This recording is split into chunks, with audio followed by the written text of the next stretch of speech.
I bounced from my OBGYN to a cardiologist to an ENT and a rheumatologist and a dentist and a dermatologist and back to my OBGYN. So I was having those, hot flashes and I was like, wait, what? I could not believe it was happening then. I was also having lots of sleep issues. But all of that said, I was still in denial that that was anything related to hormones or menopause because at 49, I was like, I'm too young for that. It's really like hormonally chaotic. It's a time when hormone levels are really fluctuating. So we have fluctuating estrogen, we've got dropping progesterone, and it really creates like a storm in the body. Menopause is actually just one single day. I don't know, most people might know that by now, but it's actually the one day that you've gone 12 months without a period. The number one reported symptom for a woman in perimenopause is actually just not feeling like yourself, like something is off.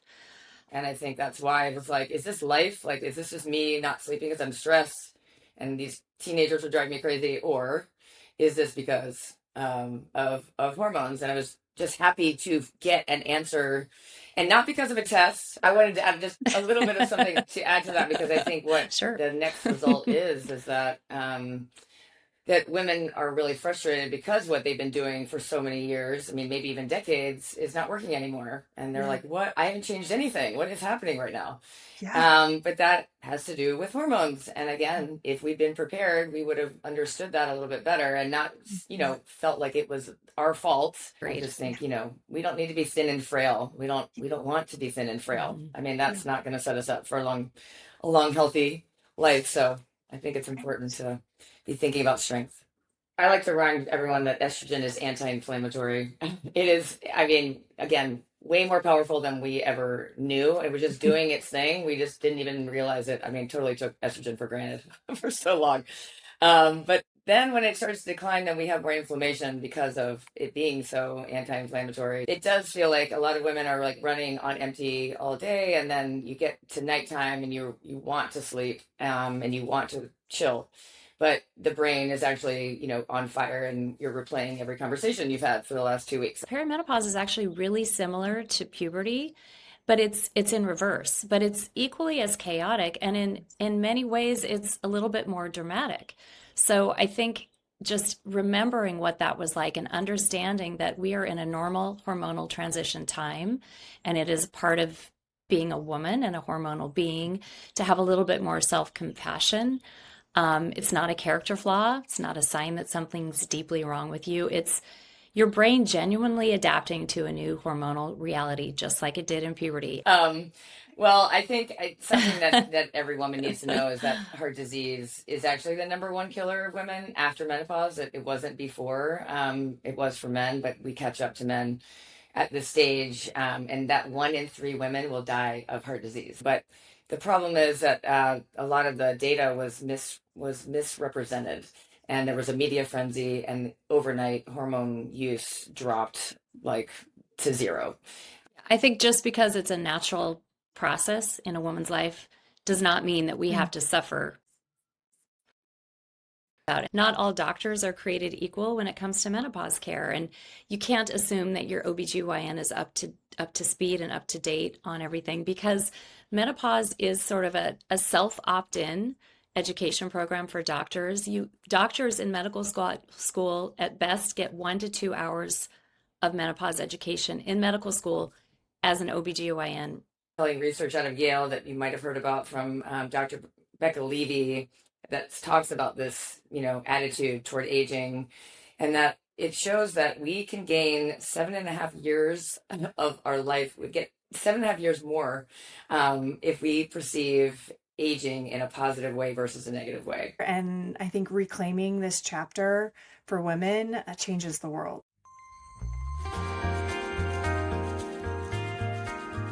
Hi, everyone. Welcome back to the Great Connect podcast. Today, I am super excited to bring you into a conversation with Nikki and Susannah, the founders of Menopausitive Workshop. Menopause and perimenopause are having a moment right now, at least with middle-aged women.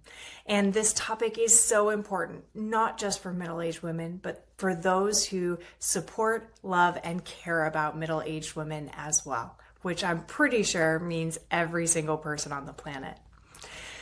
This topic is one that reframes for us this transition in womanhood and how we can support our bodies through the process.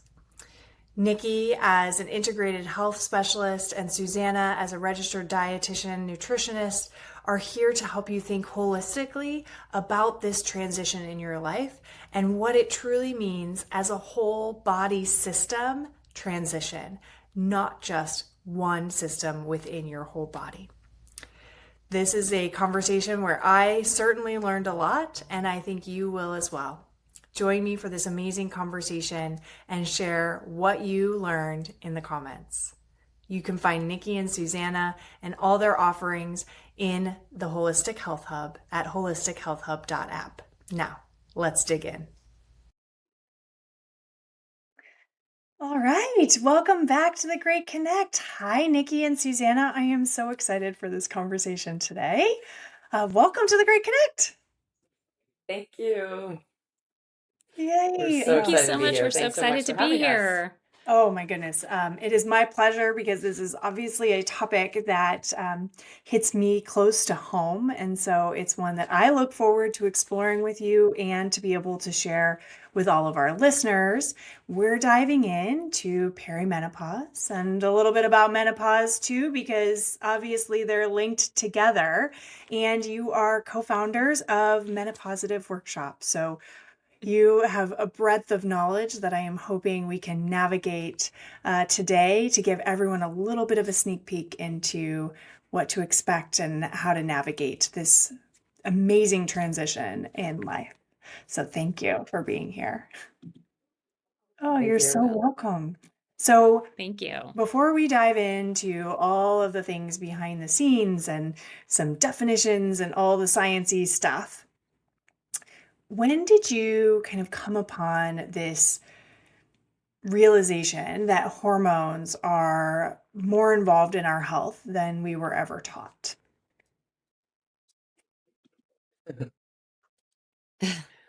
Well, I'll get us started here. The answer is not soon enough.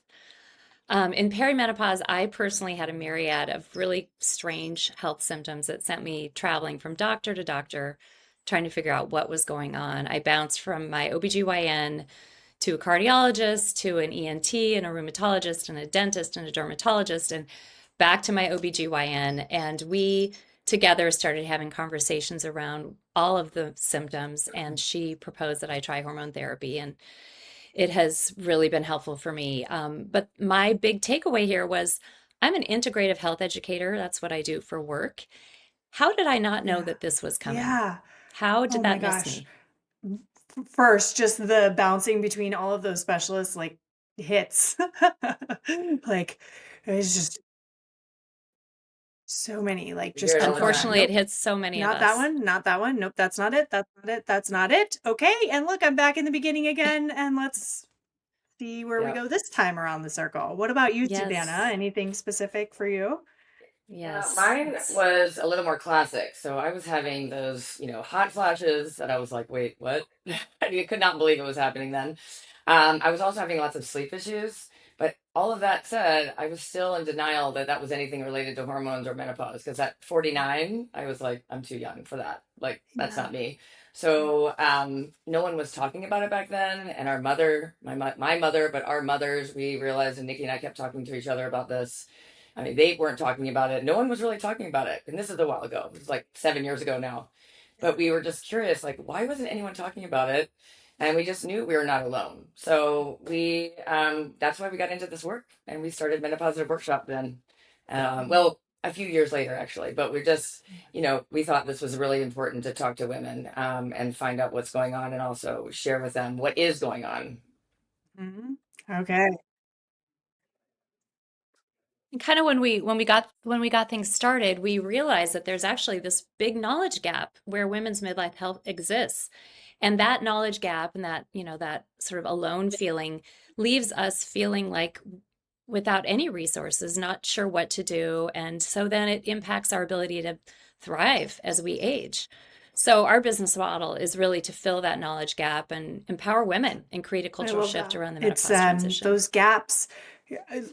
it's like the perfect word, right? It's not just a metaphorical like information gap, but it is feels like this big cavern in your life when you move across it that feels dark, scary. Like I'm just getting a visual of like this big thing that you have to leap over and you have no idea, are there snakes at the bottom, like fire, what is in this thing? And the more light we can bring to it, the easier it is to traverse to the other side. So thank you for that work. Yeah.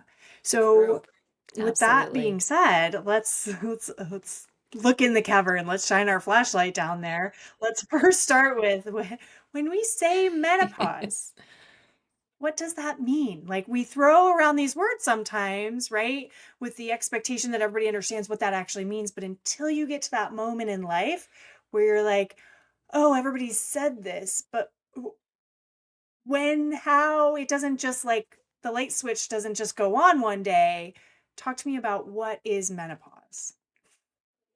Right. So, I mean, when women are, they're probably experiencing a whole host of symptoms, which we're going to get into. I mean, so many. But this is actually perimenopause, probably perimenopause, because that's the big, long, possibly long period that leads up to menopause. It's really like hormonally chaotic. It's a time when hormone levels are really fluctuating. So we have fluctuating estrogen, we've got dropping progesterone, and it really creates like a storm in the body. So we felt that, but we didn't really know, again, at the time, that that's what was going on because no one had warned us. Yeah, I wish I had known the role that progesterone played early on. So a lot of the early signs tend to be related to low progesterone levels. So you might experience a shorter period or a longer period or heavier or lighter, and that's a hallmark symptom of low progesterone, as well as trouble sleeping, anxiety and ruminating thoughts and mood disorders. So I didn't know that. I wish I had known that. But then estrogen comes along and it's swinging from low to high and bringing on this wild ride of symptoms all over the body because we have estrogen receptors all Okay. over our bodies. So I see this, people talk about perinatal too, right? And it's just like this big swath of period of transition in the female body and obviously in life as well. When we get our hormones switching to a new level when we get to menopause, is that kind of the goal that our body's trying to achieve, a new state? Kind of talk to me about what the body is trying to do as we move through perimenopause into this new third phase of life. So, I mean, there are these stages of this time, but I think what's happening is we're moving from a not reproductive phase to a, I mean, sorry, it's from a reproductive phase to a non-reproductive phase. So, yes, I mean, there are going to be changes in hormones, and just remember, we didn't, live much past, our mid 50s way back when. So, this is kind of a new phase in general. I mean, if we think about, our past, but so what happens is that we actually have this perimenopausal state where we've got fluctuating estrogen, but eventually it is going to settle out. So if it's okay, I'll just go through the stages real quick. So we've got this perimenopause stage that's leading up to menopause. Menopause is actually just one single day. I don't know. Most people might know that by now, but it's actually the one day that you've gone 12 months without a period. And so it's kind of an interesting, terminology because everyone just says menopause. But it's perimenopause. That's when women are actually experiencing this fluctuation of hormones that can cause lack of sleep and moodiness and these irregular periods and when hot flashes are going on. So our hormones are just like all over the place. And that is a really tough time for women. It was tough for me because I just, wish I knew more.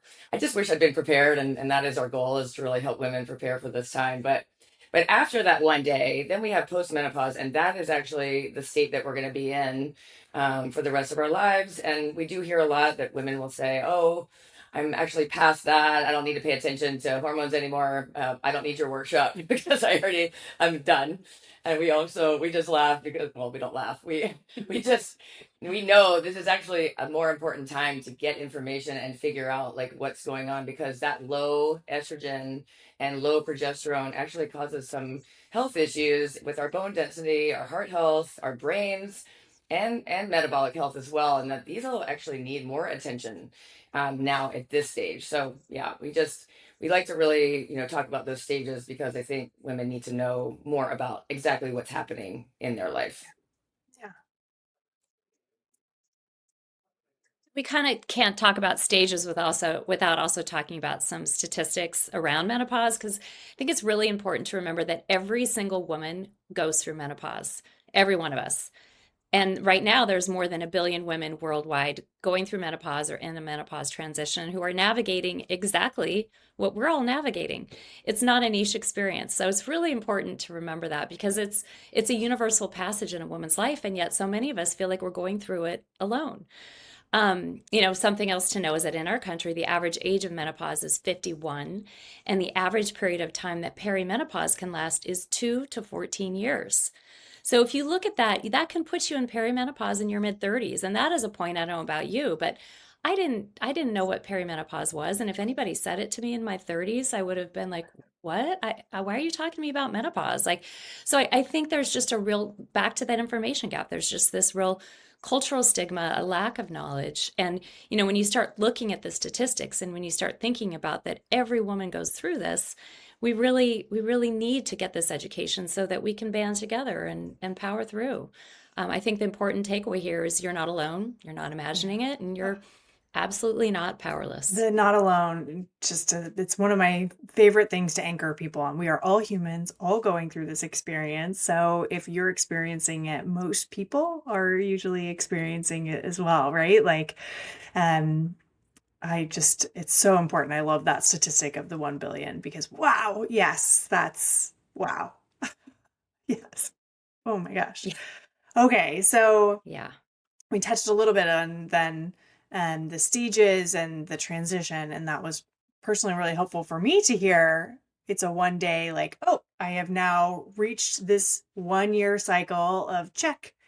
It reminds me of when you're trying to have kids and they're like, we'll try for a year, and if not, then we'll do other things. And it's like, what what is the year? Okay, sure. There you go. We picked a date. This is it. But okay. Right. You're not Uh, you're not marking your calendar, you're not really marking your calendar. So a lot of people are Yeah. like, I thought I was a year, and then, yeah. maybe it's been a lot longer. And so Yeah. it is interesting. Yeah.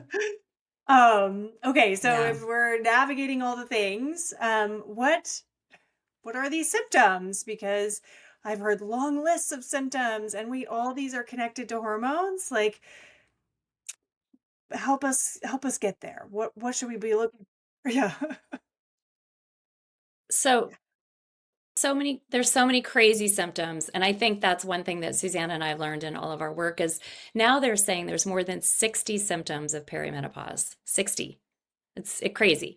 But things that you can think about that maybe are a little bit less identifiable, a little more innocuous: burning mouth and eyes, itchy skin, heart palpitations, brain fog, sleeplessness, joint pain, mood shifts, mood disorders, hot flushes. We maybe know more about that. Pain with sex. The number one reported symptom for a woman in perimenopause is actually just not feeling like yourself, like something is off. Um, you know, I just mentioned maybe 10, but there's just so many more, and it can be really confusing for women. So it's no wonder that many of us, myself included, sounds like maybe you too, are bouncing from doctor to doctor, convinced that something's seriously wrong with us. And it's crazy that no one is watching and connecting the dots and bringing us back to what's happening Yeah, in our There and was then this. bodies. yeah, Oh, sorry, no, go go ahead. ahead. Sorry. No, no, no, you go. Jump in. Well, I was just gonna add, like, I just maybe I heard about sleep, but I just didn't know how bad it would be. I was just having those ruminating thoughts at 2 a.m. and I hear this from a lot of women, and it's so hard because you don't get sleep and you feel kind of Mhm. terrible the next day. But I was also really irritable. Was that from the lack of sleep, or was that because I had three Yeah. teenagers in the house, three teenage girls in the house? We were probably all hormonal at the time. And it just was like a convolution of lots of different factors. And so I just wanted to say, just to add to that I did have a doctor who listened, and she told me I was in perimenopause. I didn't know that, because that kind of came as a shock. And she did offer treatment of hormone therapy, and I went on it and never looked back. So, and I'm just really grateful for that. So I just wanted to mention that. Yeah. So That's amazing. And there are so many amazing providers that are doing amazing work for us, and there's still a gap, right? And education such as this is so valuable to help people navigate and know that they can find the right provider that if they're not getting the answers that they are. exactly. I think one of the things that you've both kind of hit on as we're talking about these symptoms, there's twofold for me. One is the more we understand that this is a natural transition in life, the less it feels like, am I in perimenopause or am I not? Right? That it can be just, I'm transitioning towards this stage of life. How do I recognize that these things are going to start to occur and therefore allow almost in some way of like that this is normal and not look for the is it or is it not, right? Because it's less defined than that. And then the second one more question is, how do I know what's being triggered by my hormones and the shift in life versus just regular everyday old stress? It's hard to determine. It's hard to determine. You didn't And I have the think answer? I was looking for I the know. Okay, answer. what, Just kidding. I wish, I wish I did. I think that was why it took me so long to just, Yeah. it maybe come into the knowledge that I was in this different phase, hormonal stage. I don't know why I thought I was just going to be the same. Just because no one was really talking about it and that shift. I mean, I think we heard about menopause, but it was not defined. It was not discussed. And I think that's why I was like, is this life? Like, is this just me not sleeping because I'm stressed?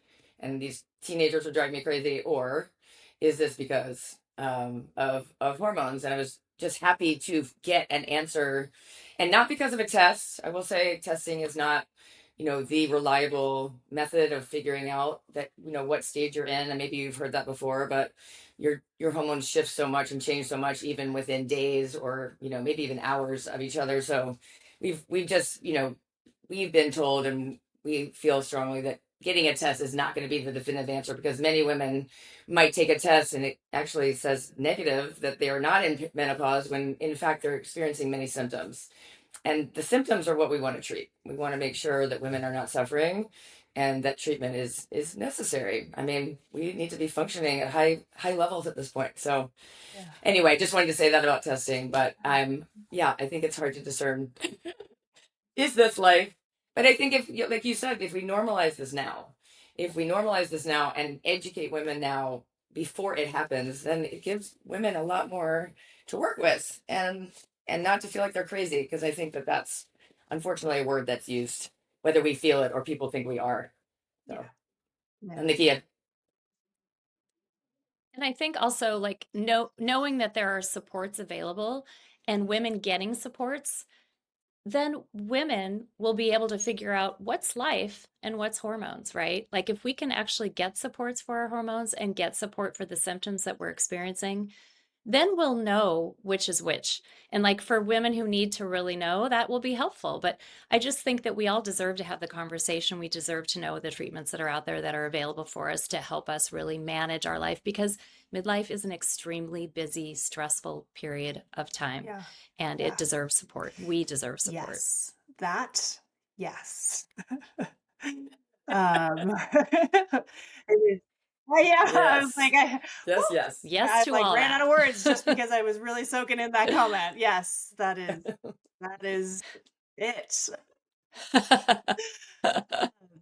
I think of it Yeah. as peak adulting, and I like that. wow, you really get to that peak adulting. And and for women also, we're gonna throw in this roller coaster ride. Oh, let's make it more fun than it already is. Like, holy moly, okay. No We can do kidding. this. No kidding. Women are tough. I Yeah. mean, Yeah. we Yeah. go through a lot, and but I think that support piece that you just said, Nikki, I think that there is support out there. We don't just have to ride this roller coaster without that Mm. support. I mean, with each other, and also Yeah, maybe the medical Yeah. attention it deserves. So absolutely. And just the support of knowing you're not alone, Yeah. and that how to seek and what to even ask for, or how to voice what's happening for you, feels like an imperative first step Hmm. for sure.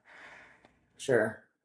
Um, Absolutely. so one of the things we're kind of talking about all these different, there's this myriad of symptoms, but overall it's intuitive, right? Something is off, different. I notice my body, I'm tuning into that something is different. And I don't always know how to articulate that, but things are not working the way they used to. So that could be how we're digesting food, how we're sleeping, which we've talked about, our workouts, kind of those things that in the mid phase of life, we kind of tuned our workout routine, we tuned our diet, etc. And then those things no longer work the same way. Talk a little bit more about that and how we can utilize kind of our regular routines to help us identify something is shifting in our body in this phase. Sure. I'll kind of start us off here. I think one thing that's really important to remember is that this situation you're describing, it's not a willpower problem. It's a biology problem.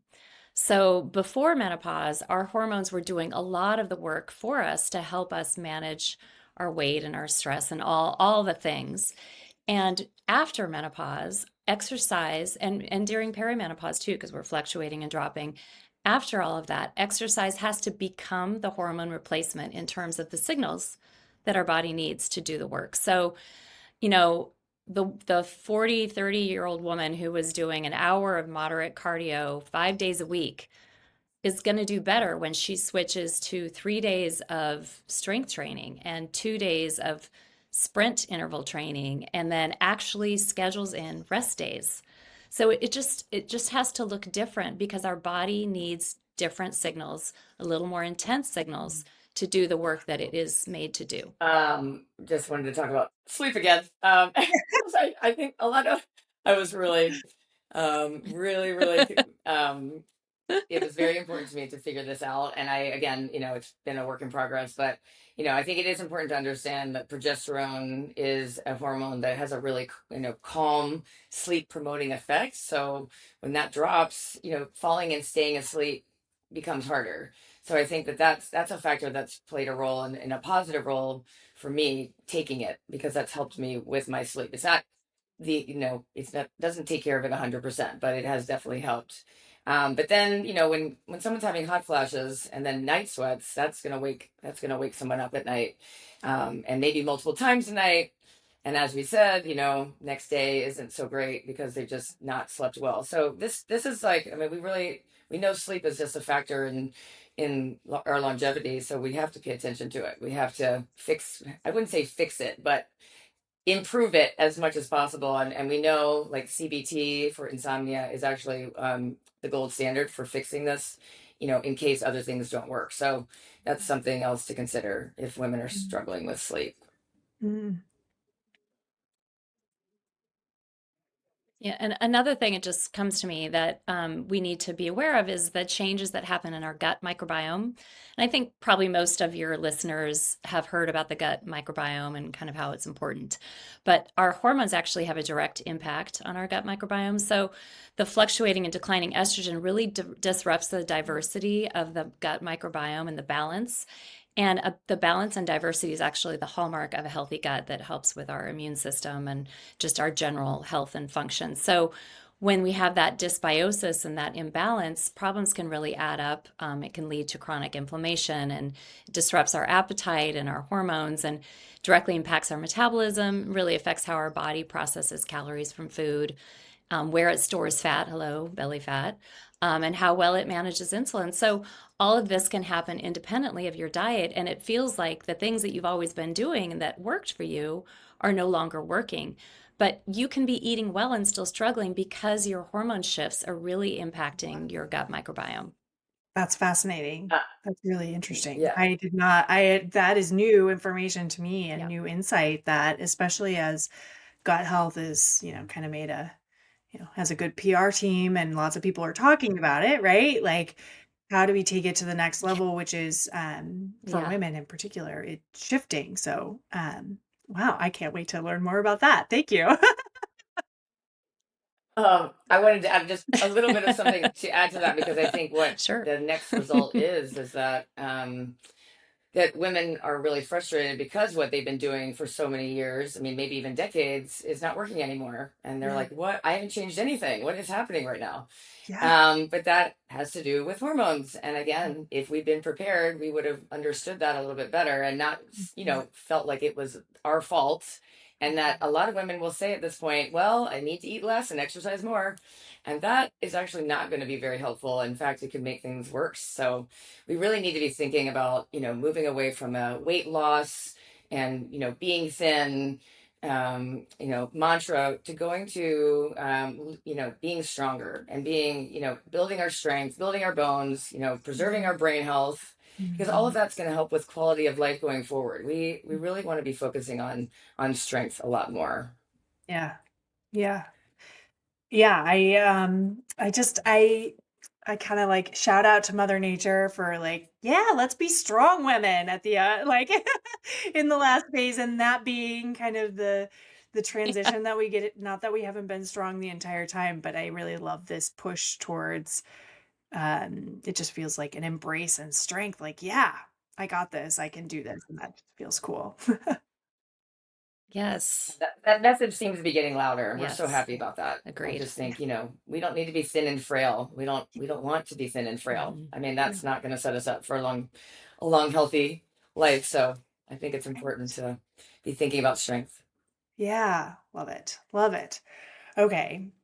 So, we talked a little bit about this in the beginning stages, right? Like, how do we discern good old stress from perimenopause and this kind of hormone fluctuation? But how do they work together? Because, you're in perimenopause, perhaps you're feeling stress because of this um, situation you're moving through. And also, is it amplifying because stress, inflammation, like talk about those things and how they weave together for us. Sure. Well, I think something that's important to know and remember is that there are estrogen receptors found everywhere in our bodies and so many in the brain. So when estrogen levels drops, it throws our neurotransmitters off balance. It makes it harder for our nervous system to self-regulate. And then you layer on chronic inflammation on top of that, and the result is a brain that's primed for stress. So, as women in midlife, we can get stuck in the sympathetic nervous system, which is the part of our autonomic nervous system prone to fight or flight. So, we can get kind of stuck there more often and for longer. And then that creates sort of this chronic stress, chronic inflammatory state that can increase our menopause symptoms in the short run and our disease risk in the long run. So, it's a really tough one to break Yeah. out of, but there are things that we can do. I like to remind everyone that estrogen is anti-inflammatory. It is, I mean, again, way more powerful than we ever knew. It was just doing its thing. We just didn't even realize it. I mean, totally took estrogen for granted for so long. But then when it starts to decline, then we have more inflammation because of it being so anti-inflammatory. So that's where we see some of those symptoms. But then you also have this, the stress that we're all experiencing, and we are the sandwich generation, so we might be dealing with aging parents and raising kids at the same time. So we might be having this chronic stress, and that raises cortisol. And that's also pro-inflammatory. So with this declining estrogen, that's what was protecting us now isn't, and elevated stress hormones, they're actually happening at the same time. So that is not in anyone's imagination. That is actually truly happening physically in your body. And it's tough. It's really tough. So the desire to be on a beach feels very strong for me in this moment. And Yeah, I know. We have good news. Yes, yes. Plan it. That's a good Plan it one. for That sure. could help. yes. Oh my God. Yeah. Well, you can actively shift yourself out of that stress loop. And the work that Susanna and I do, our workshop and retreats are all built around giving practical, real life tools to help manage stress and kind of deepen the mind body connection so we can read the signals from our body so we actually know when to do that. So, simple practices like breath work and meditation, yoga, incredibly effective. And easy to weave into your day, but you can do box breathing while you're driving or before or after a difficult conversation, or there are ways to really help shift back into that balanced state. time in nature, time with friends, listening to music, taking a walk. Anything that genuinely relaxes you, like sitting on a beach in the tropics, it counts. And so we really want to drive home information and tools that are empowering for women because we're not just stuck in the Yeah, stress loop. that's There amazing. really are Yes, my things that we can do. escapism doesn't usually solve the problem, but Well, And here you I've go. This started, I time it mean, would. breath work has changed everything for me. I feel like meditation and breath work are not things that I was doing before. I don't know why I wasn't doing them before. I'm now like, why didn't I do that for decades? But it really has helped change the narrative for me. So I'm grateful to have found those tools, and Nikki's really helped with that. But I think, we practice all of that in our workshops and at our retreats. And I think people are like, oh, that makes total sense. I can do that. The easy little things you can do throughout the day. yeah, I love that. And if you're new to this whole world and you're in that heightened stress state and meditation hasn't been and breath work, like those all feel like, oh my God, now I have to learn more things. Like where do you encourage people to start to like what are those support systems? If those are it, how do I get started so it doesn't feel like I'm also, you know, adding more to my plate? I've got a very full plate. How does it feel like less rather than more? I mean, I'm a big fan of sort of the tiny habits idea of like you add on a tiny habit to something that you already do. Like say you go and you push the coffee maker button in the morning. That's a great opportunity for you to sit there and do some box breathing on your own. And there's all kinds of YouTube videos on box breathing, but to do some box breathing or, Susanna and I both love insight timer meditation. So you could do a 3-minute meditation while your coffee's brewing, but I think just ways to add things in that are simple and that fit into your life and really anchoring them onto something that you already do is a way to make it really digestible and usable.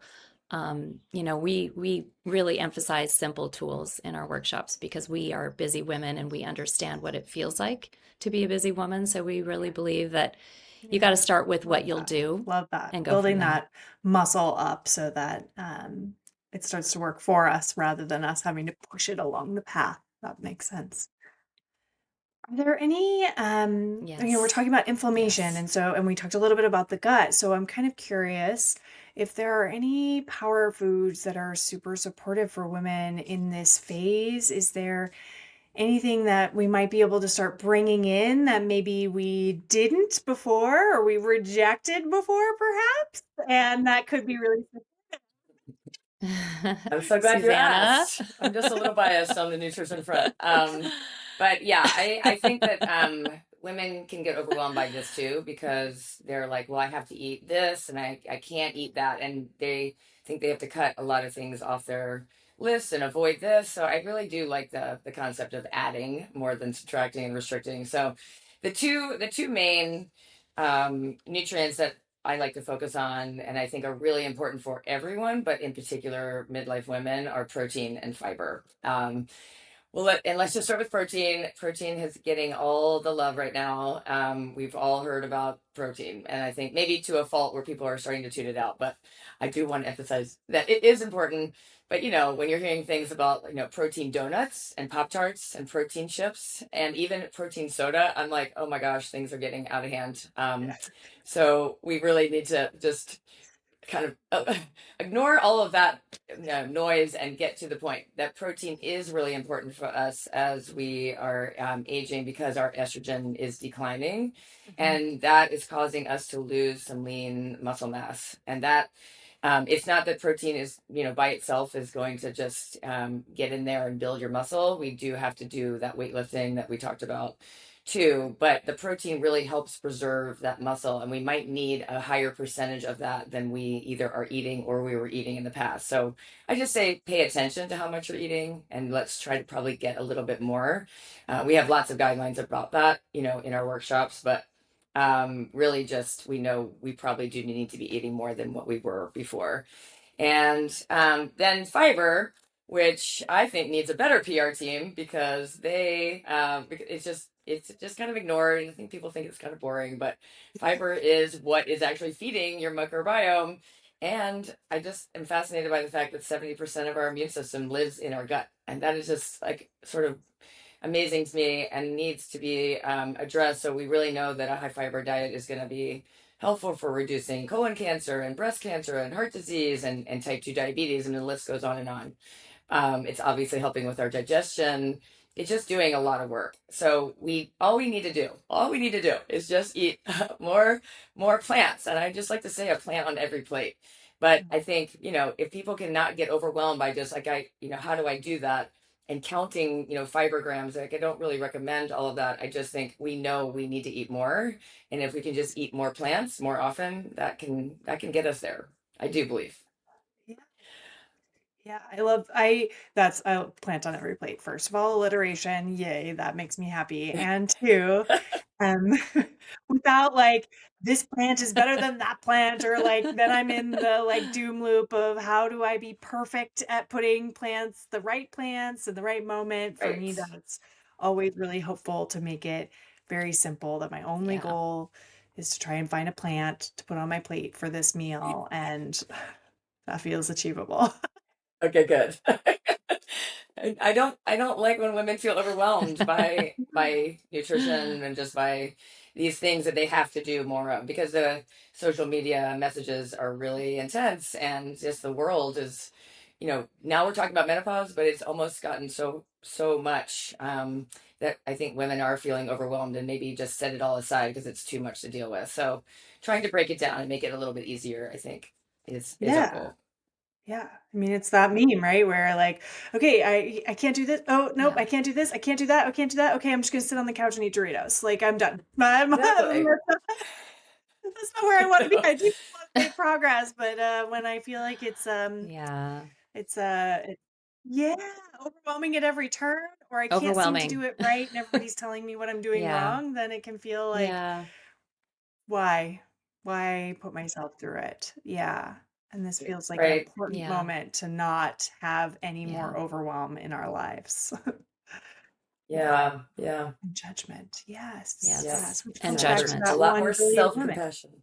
Yes, yes, Yeah. yes. I mean, I am a self-prescribed Yeah. perfectionist, and that can work for me in some ways. And also, I have to remind her that nobody's looking to get an A+ on their gravestone. So I have to like reel it back a little bit sometimes to make sure that I'm not overextending myself, Yeah. trying to do it exactly right, because there is no such thing. So yes, Exactly.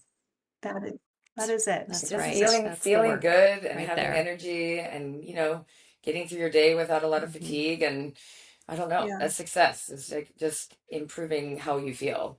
And yeah, I think that that's a worthwhile goal for every yeah, woman. yeah. I would love, this is kind of Yeah. a off the top of my head question, but you know, in this moment in life, right, we tend to be running on perhaps adrenaline to some extent, or fake light, and whatever that happens to be, that's really charging us into that wired state. And then there is that fatigued and depleted state. Hmm. For those of us that have operated kind of at the extremes, how do we start how do we start tuning ourselves to what does a normal day should a normal day start to look like? And so I can keep saying, okay, maybe this was a little too far that way or a little too far that way as we're moving through this transition. Nikki, do you want me to address that one? Yeah, okay. Well, I mean, I think, Yeah. that tired Why but don't you start wired us or off? Yeah. exhausted but Thanks. but still wired issue is real. I mean, I think again, back to those hormones is that, we're losing that progesterone, that it's a natural calming agent, and then we've got high cortisol. With cortisol, by the way, is not a bad thing. It's our stress hormone, but it is kind of dysregulated because in the mornings it's supposed to be higher and then at night it's supposed to go down and taper off, but this is actually not happening when cortisol is dysregulated, so it's staying elevated into the night and the body is still just at high alert when you want to be resting, and so it does impact sleep, and then you've also got these estrogen fluctuations happening too. So it does feel like a lot of women are like running on empty all day, and then you get to nighttime and you want to sleep, and you want to chill, but the brain is actually, on fire, and you're replaying every conversation you've had for the last 2 weeks. I mean, I'm completely speaking from experience. So um, but I think that, that women tend to work really hard and push themselves. And I think that these stress management techniques that Nikki talked about, and, taking rest days from exercise and not pushing, every single day. I mean, our bodies need that rest. And I think that self-compassion piece is huge. I really do. And I think we really are so hard on ourselves that we do have to be perfect and get it all done. And we carry the load. I mean, let's be honest. Even in a equal household situations, I mean, women are still doing a lot of those tasks. So I think we're just carrying a lot, and we've got to get that community around us. We've got to, look to our women friends, and get that support that we need, and talk about that. I think women need that, really, really much more at this stage too. So I know that was a lot. Anyway. Yeah, I just would add, onto what Susanna's saying. Like, I think it's just so important to have self-compassion and to remember that you're not alone, and you're definitely not crazy in this burned out, fried, anxious feeling experience. Hormonal fluctuations have a profound effect on our emotions and our mood, and nowhere is it more true than in perimenopause. And so I think, for some self-compassion reality check here, let's just like cast our memory back to puberty. Like, what was puberty like? If you think about the highs and the lows and all the chaos there, and then you look at perimenopause is actually really similar to puberty, but it's in reverse, but it's equally as chaotic, and in many ways it's a little bit more dramatic. So I think just remembering what that was like and understanding that we are in a normal hormonal transition time, and it is part of being a woman and a hormonal being to have a little bit more self-compassion. It's not a character flaw. It's not a sign that something's deeply wrong with you. It's your brain genuinely adapting to a new hormonal reality, just like it did in puberty. And it takes time, and it takes a whole lot of grace for Yeah. Ooh, yourself. you're bringing back middle school vibes. I'm Yeah, sorry. I'm so like it sorry. hits in a way that's like, right, that was rough, right? Just so much Yes, it transition. was. Yeah, Yeah. and we didn't have the Yeah. weight of a whole family unit, potentially, and whatever dynamic that comes across for you as well. And so some compassion does feel important in this moment. So thank you for that. I went back to braces and weird hair and all the things. Yeah. Oh my gosh. I would never want to repeat it. I'll say that. Oh, ugh. All set there. No. Um, but but a good level set of like it is the the reverse side of that. So some compassion for ourselves. Um, I we talked a little bit about Yeah. the other trendy word longevity. And this transition is moving us into a phase of life that, to your point, we for eons may not have had as many people living in this phase of life. And so, therefore, a lot of this knowledge is new, let alone we haven't done as much studying around the female body as we have the male body. But to put it gently, Yep. but if I start Yeah. to think about all the things that I hear about women's health and things that they need to look out for and how they're predisposed to different health challenges in the later stages of life, that comes back to brain health and heart health. And it seems like this is a very important stage to zoom in on, and how we're supporting ourselves and understanding, as we've talked a little bit about those shifts that are happening. So, talk to me about the connectivity between the brain, the heart, and for women moving through this stage, and what we should be thinking about. Sure. Susanna, shall I kick us off with brain? So estrogen and progesterone, we've talked about this. Loss of those hormones leaves the brain genuinely vulnerable.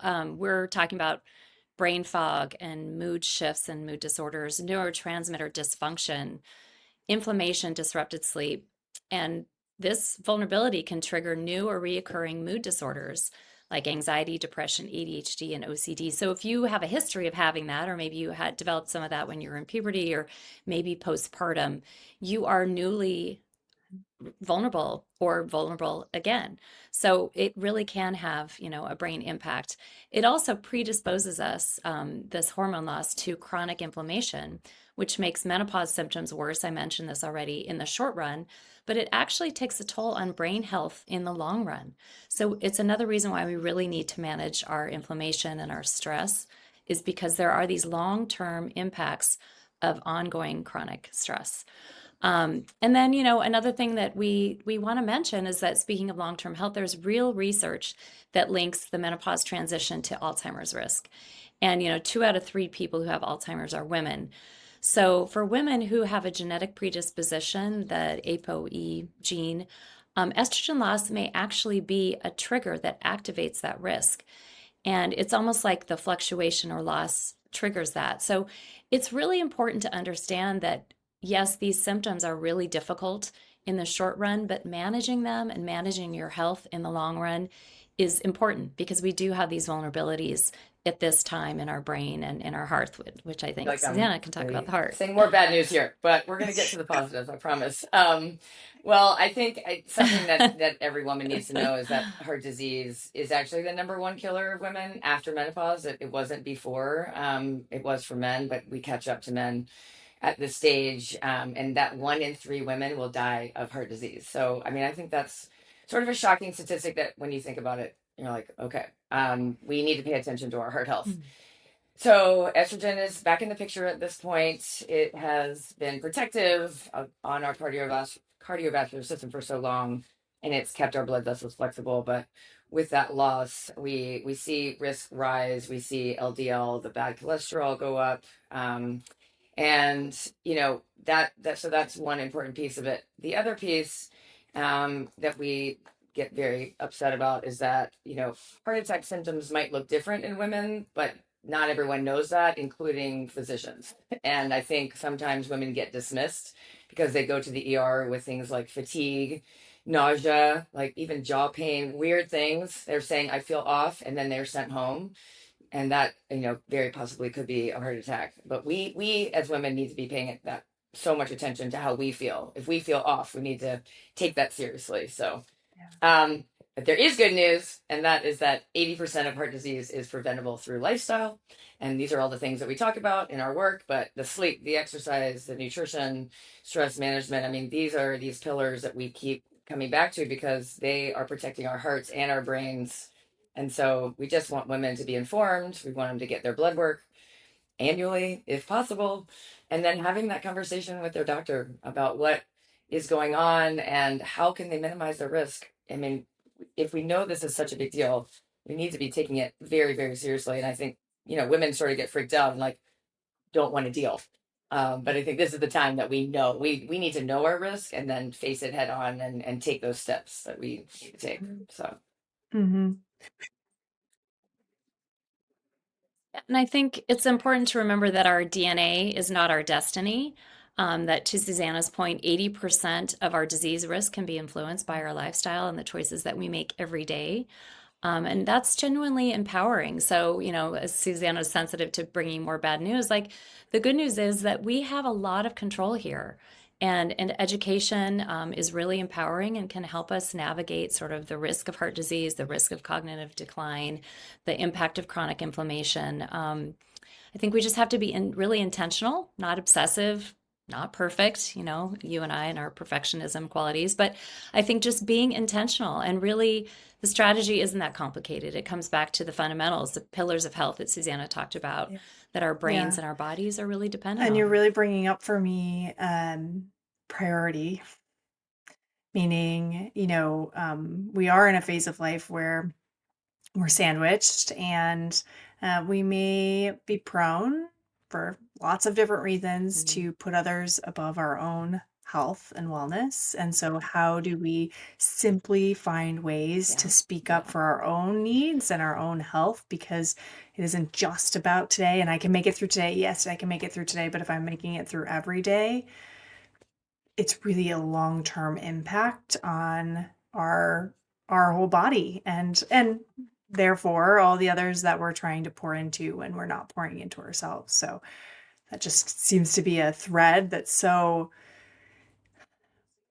challenging to overcome in kind of the world that we live in right now, but is really important for us to speak up for ourselves and advocate for that. Agreed. One thing I wanted to say was I do agree with you. Absolutely. Women do just have a hard time putting themselves first. And so when they come to our retreat, it's like a sign that they're taking steps to do something for themselves. And they seem very light. They seem lighter by the Mm. time they leave. They seem like empowered by the time they leave. I mean, we feel that too, but I think it's such a good time for us to put ourselves first. And we kind of have to be our healthiest selves going forward. So yeah, I Yeah. think we need to So do more of that. So we do. So I'm gonna throw you a little bit of a curveball, perhaps. Maybe not, but okay, so what's coming up for me when I think about that and like how do I prioritize for myself? I would love from you personally or from your work or anyone you've worked with, um, how do we help our partners understand what is happening for us during this phase so that they can be supportive to us and help us advocate for ourselves? Because I have a very supportive partner, and yet it's really challenging for me to even understand what's happening, let alone be able to articulate that.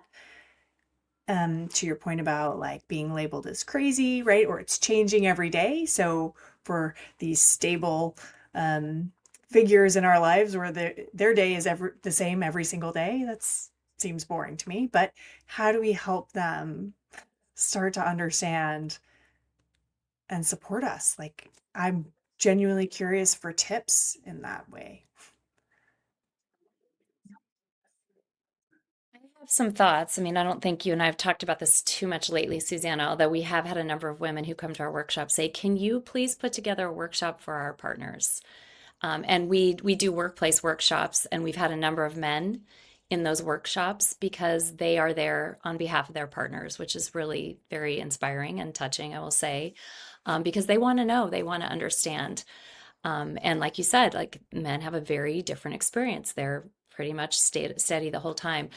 I think what's coming up for me as I'm listening to you talk is that if we could talk to our partners about our experience in puberty, about our experience postpartum, maybe our partner was with us postpartum and they saw how hard it was. And then we can talk to them about what hormone transitions do to our whole body. And it doesn't have to be a really deep dive. I think honestly, the man, assuming our partner is a man, the man in our life doesn't need a deep dive. They just need a little bit of a roadmap, like this is what's happening in my body. This is what it may look like. This is what I need. And it's going to require a little more work on my behalf for myself, and I just need some time and space to do that. It's not forever, but there is this period of about, you know, 12 or 2 to 15 years where I have to shift so that I can increase my health span. Um, Again, really, this is just sort of the crystal of an idea here as far as talking to men, but I do think it's really important because I know that it was a really bewildering thing for my partner to watch me, and I didn't know how to speak about it because I didn't know what was going on in my body. So I think the most important thing is like learn what's happening in your body and figure out what you Mhm. can that share can be a in the book or a process. podcast too. I mean, there are a lot of them out there. But I think, I think we started reading all the books, and then Yes, there are. I would want to share little pieces of that. I mean, maybe your partner likes to read and they'd be open to that too. But Yeah. there's just a lot more information out there now, and I find myself sending podcasts to my husband all the time, and I'm not sure how much he listens to it, but you know, I think it's like a gentle nudge that would be helpful to me. So, I think just keeping the communication lines Yeah. open. I mean, big topic of conversation for us, but just trying to let them know what's going on so they're not over here wondering what the heck's going on with their partner. Yeah. So just talking about it, but the more educated that women are prior to it happening, or at least even in the very beginning stages, the better, because then they can share all of that with their partner. Mhm.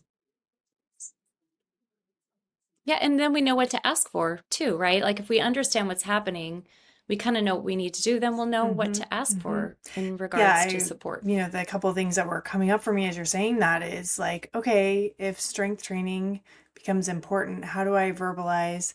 I'm making a shift in my workout routine. You've seen me for 20 years doing this stuff, and you may be curious as to why I'm shifting. Well, I'm understanding that different activities are going to be more helpful for me. Maybe that's an opening of a door or a window to say, you know, things are changing. I don't know what that means, but I'm going to start orienting at least my workout differently. And that may mean I need different support structures around class times or, whatever that happens to be. But smaller things like that feel like great entrances for them. I can hear my husband being like, 2 to 15, which is it? Yeah. And I love you, but I Maybe don't don't know. mention that 15 years. Panic. You don't know yet, but yeah. But I think, Like you like, oh wow. Yeah. Yeah. I I love the idea of like things that I always did to take care of myself no longer work as well. And so I need to make some small changes and they may look like these, but there'll be small changes gradually, but I have learned that I need to change the way I do things. Yeah. I think that's a Yeah, great I way to I can start. see I like that that. from each of those like different areas, right? Whether it's like my sleep routine, my food routine, my workout routine, and maybe that's supportive for us to just simply say the thing out loud that I am transitioning, and maybe that helps us develop that habit a little bit too. And kind Mhm. of a habit buddy is always helpful if that's the relationship you have, but I think the more we can open up about Yeah. it, to your point, and the more we can learn about it, the more we can share. And also, I feel like to all the men that could or should be listening, do your own research too. We don't have to carry the weight either. right. That's It's, right. Yeah. Yeah. But you know, a yeah, morning meditation routine is good for men too. Maybe they want to do it while they're making the coffee. You know, like I do think there is some crossover with aging in general that men also are more Mhm. predisposed to being in that sympathetic nervous system state. So maybe that's an Yeah. And you said we opportunity kind to of share some catch of up to these them, right? So practices. if they haven't already embodied some of these practices that we could learn from, we can potentially do it together as we enter this next chapter together. So, yeah, Yeah. yeah, And all of those pillars of health we talked about apply to Yes. them. I mean, this is Yes. not a woman, only situation of, good sleep and exercise and good nutrition. I mean, and you don't want to be eating differently than your partner and your family anyway. Everyone would benefit from eating sort of, you know, heart healthy diet of, usually we call it like Mediterranean or anti-inflammatory, but everyone benefits from all of these things. So yeah, it doesn't yeah, have to be you doing it alone in your household while everyone else is doing their thing. yeah, yes, yes. Hmm. That's novel. Okay. All right. I want to bring us home with the topic. You've mentioned it a couple of different times. Let's do the hormone therapy. What is it? Um, what do we need to know about it? Who is it for? Kind of take us into that realm so we can really start to anchor in all that we've talked about with this option that is also out there for us. Sure. I think, you know, just to get us started, we want to kind of clear something up. Hormone therapy isn't actually about replacing hormones. So, hormone replacement therapy or HRT is a very common name for it, but it is a little bit misdirective because the doctors are not trying to replace the hormones that we've lost. It's a gentle lift. It's sort of like a nudging our levels up just enough to ease our symptoms and to support our bodies through these transitions. What makes it so powerful, hormone therapy versus other treatments, is that it's a single approach to managing what can be an overwhelming number of symptoms. I mean, we talked about this, like perimenopause can have 60 plus symptoms. So rather than trying to treat each one of these symptoms with some individual medication or behavioral approach, you know, take sleep or mood or whatever, it is kind of a blanket treatment that can really help so many of the symptoms. So when you're thinking about hormone therapy, it can also be called menopause hormone therapy. But when you're thinking about it, the key hormones that are in considering is estrogen, progesterone, and testosterone. And each one of these kind of plays their own distinct role in how you feel, function, and thrive. And it's a little bit of a balancing act. There are established protocols that you would work on with your provider and figure out your levels, but it's a little bit of like testing, a little trial and error. You might start at one level in estrogen, and then, the progesterone, you may adjust a bit, or but it is not replacement. We just really want you to know it's not replacement. It's a gentle nudge to sort of find some new homeostasis. Yes. Oh, go ahead. No, go. No. Well, was I was just just going to add that there's a lot of fear. There's still a lot of fear around hormones, and we're not here to push hormones on everyone. We don't believe, every single person needs to just, hit this stage and go right on hormones. I mean, it is a very individual decision and needs to be, shared decision making with their provider. But, there's just still so much fear. There was a pretty high percentage of women taking this before this study that I have a feeling most people have heard of, but the Women's Health Initiative was a study that they were conducting actually to find out what the benefits were of hormones on heart disease. And what they did was they stopped it abruptly in 2002 when it was supposed to be, all the way to 2005, I believe, because they were reported risks of increased breast cancer and heart disease. So, unfortunately, that we now know, and there are many books written about this. One in particular, Estrogen Matters, is a good one. But the problem is that a lot of the data was misrepresented, and there was a media frenzy, and overnight hormone use dropped like to zero. There was just this fear around breast cancer. I mean, understandably, people were afraid, but unfortunately, that has been really hard to unwind that fear. And even now, it is still only 5% of women in this phase, taking hormone therapy. It was, much, much higher before that study came out. But, we just believe that more women are eligible. We don't feel like everyone needs to be on it, but we just want women to have the conversation and have that as a tool in their toolbox. There are some women who can't take hormones, and there are other options for them. But the bottom line is we are just furious at the thought that women need to just say, I'm going to suffer through it. It's just a thing. And then many doctors have said that over the years. Just a phase. It's where you are. And, just you'll get through it. You'll get through it. Well, if you're going to have to get through it for 15 years, like that seems quite unacceptable to me. And that's why another reason why we do the work we're doing, because we're just like, you guys have options. We know we can, get some tools, and hormones might be one of those options.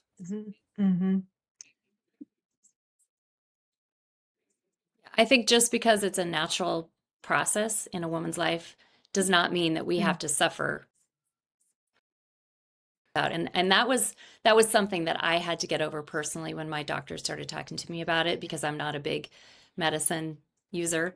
But I really think that there's a reason why these treatments are available for women, and I really think that they're supportive of a natural process in a woman's life. Well, one, thank you for explaining the hormone therapy versus hormone replacement, because I won't lie that the replacement word really like turned me off, and I was like, well, nope, I don't replace things.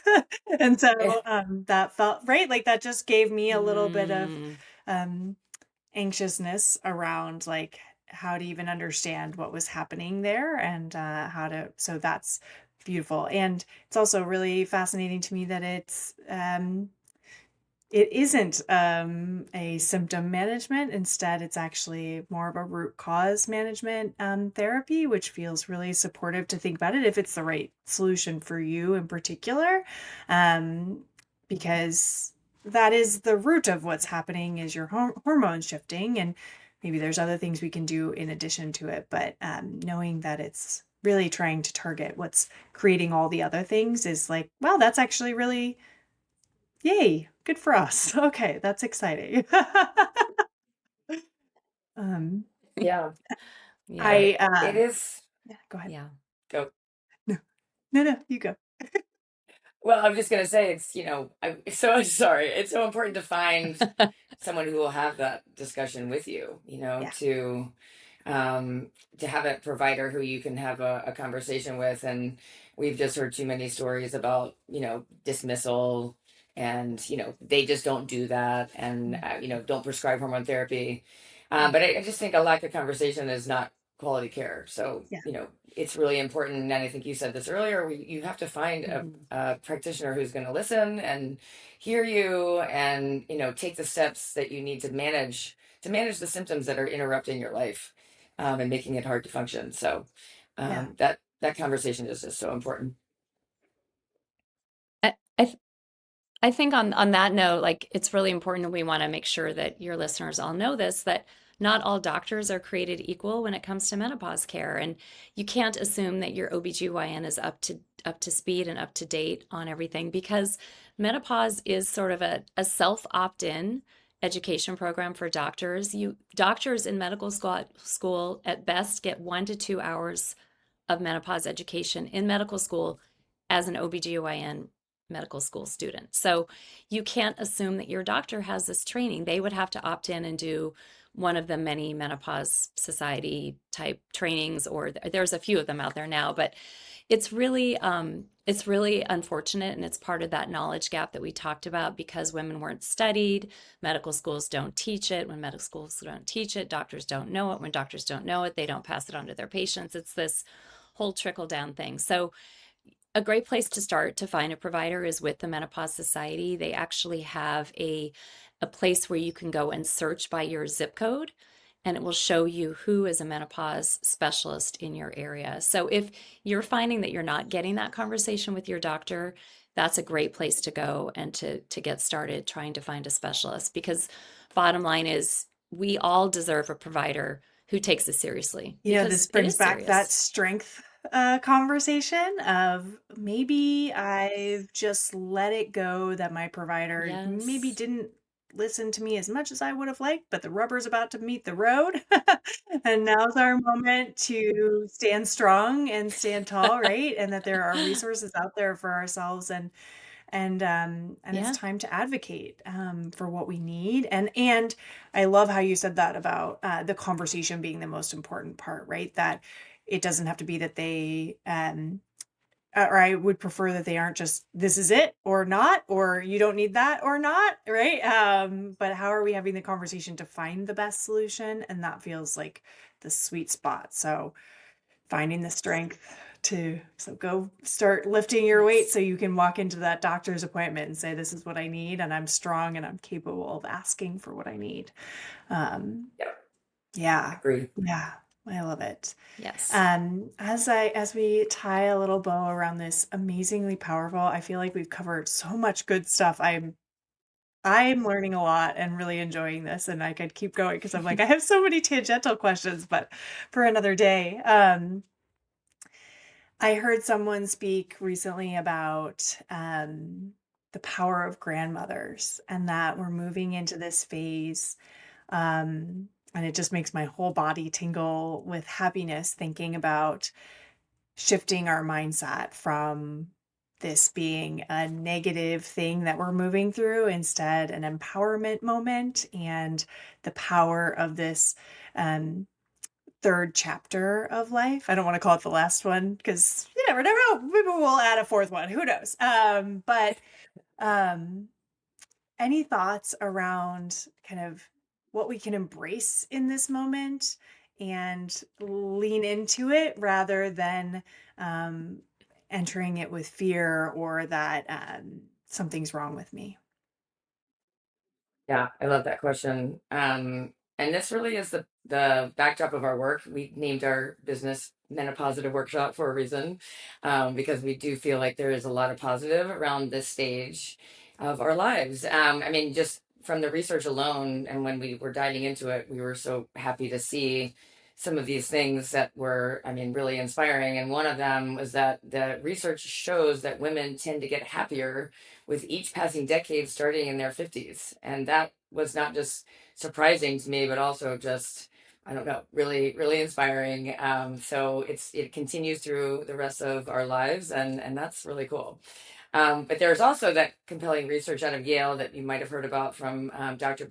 Becca Levy that talks about this, attitude toward aging, and that it shows that we can gain 7.5 years of our life. We get 7.5 years more if we perceive aging in a positive way versus a negative way. And I find that actually remarkable.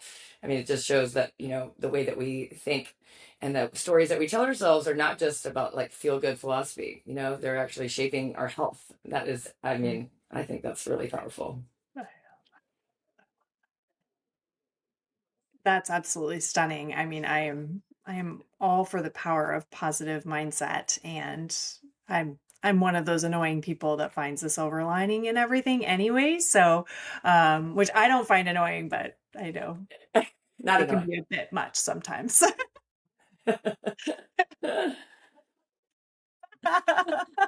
I relate to Also, it's that. working for me, so you know what? I'll just And do you're going to you. get 7.5 years of life. Yeah, Yeah, exactly. I'm like, yeah, there are look worse at that. things, right?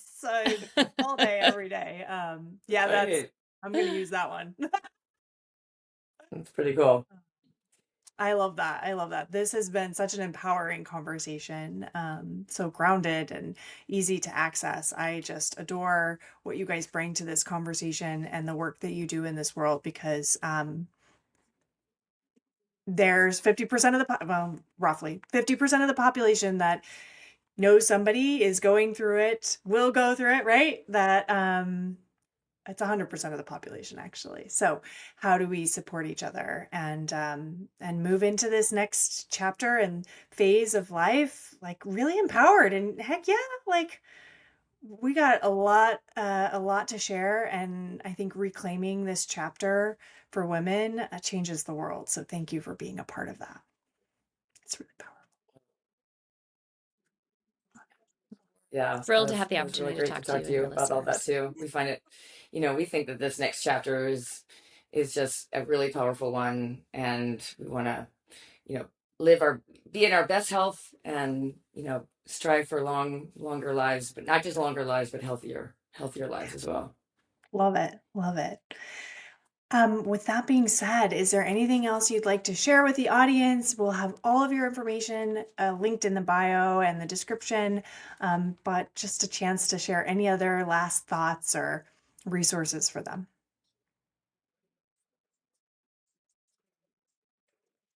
Yeah, I mean, Susan, I'm thinking maybe we talk a little bit about our work, but I think one way that we can continue to support ourselves and make sure that this continues on to future generations is that we continue to learn. The more you understand about this life phase, the more empowered you become, and knowledge is everything. And that also positions us well to advocate for better care. We deserve providers that take our symptoms seriously. We deserve partners who support us through the transition. So we really need to advocate for care and support. An area that we're really moving into and prioritizing this year as our business is that we're doing more work in the workplace, because menopause has a real documented impact on women's work life and their career trajectory. Combination of lost confidence, more sick days, being overlooked for promotions and raises. Women become economically vulnerable during this phase, which has ripple effects everywhere. We as a world, as a country, we need women's voices and their leadership roles at every table. And that means supporting them through life transitions like this one. So we're really, really vocal about this, and we're hoping that your listeners will want us to come and talk to their workplaces, because we think that's a really important place to be.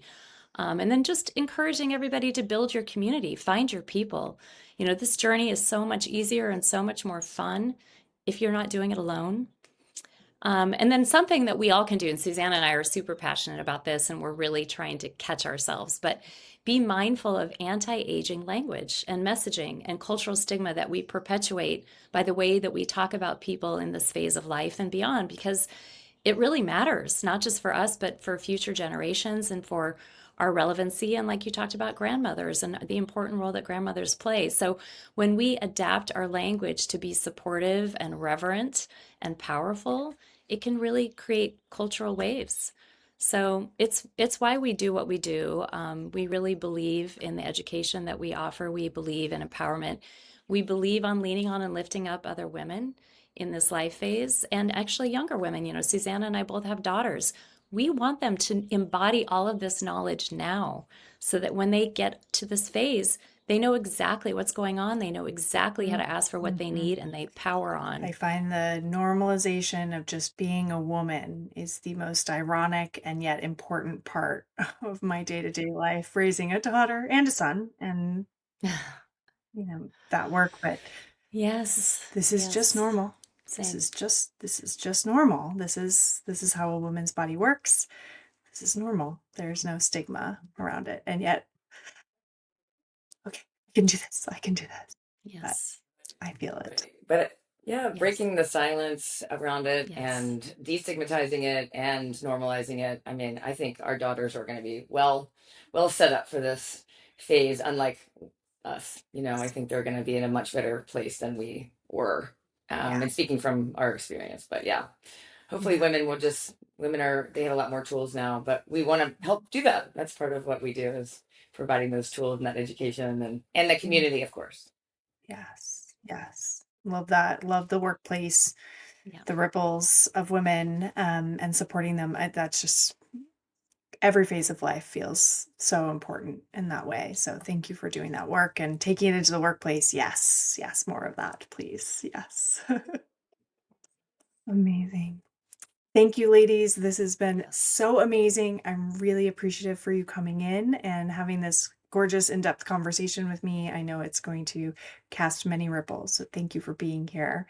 And to everyone who tuned into this episode, thank you for being here. We hope you share it with your loved ones, male or female, so that everyone can take this information and help us spread it far and wide to support all women through all phases of life. And with that, we'll see you next time. Thank you, guys.